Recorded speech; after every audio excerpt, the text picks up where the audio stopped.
মূল অভিযানের উদ্দেশ্য হলো আসন্ন ত্রিস্তর নির্বাচন। এই ত্রিস্তর নির্বাচনে আমরা যে ল অ্যান্ড অর্ডার যে সিচুয়েশন এটাকে ঠিক রাখার জন্য বিভিন্ন জায়গায় ইন্টেলিগেন্ট রেড চলছে। আমরা আজকে বিভিন্নখানে ইন্টেলিগেন্ট রেড করেছি।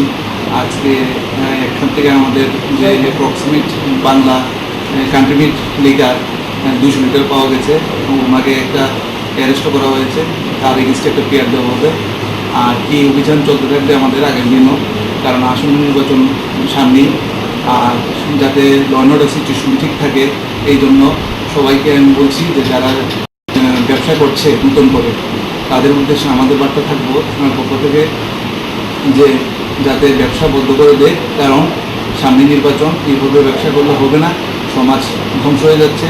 আমরা নেশামুক্ত করার লক্ষ্যে অঙ্গীকারবদ্ধ, এই জন্য আমরা কাজ করছি। আজকের অভিযান শুরু হয়েছে আমাদের ত্রিস্তর পঞ্চায়েত বলে কথা না, আমাদের সমস্ত দিনই চলবে এবং নতুনভাবে রেট আমরা প্রতিদিনই করে থাকি। আজকের থেকে ভালো করে আমরা এইভাবে দেখছি।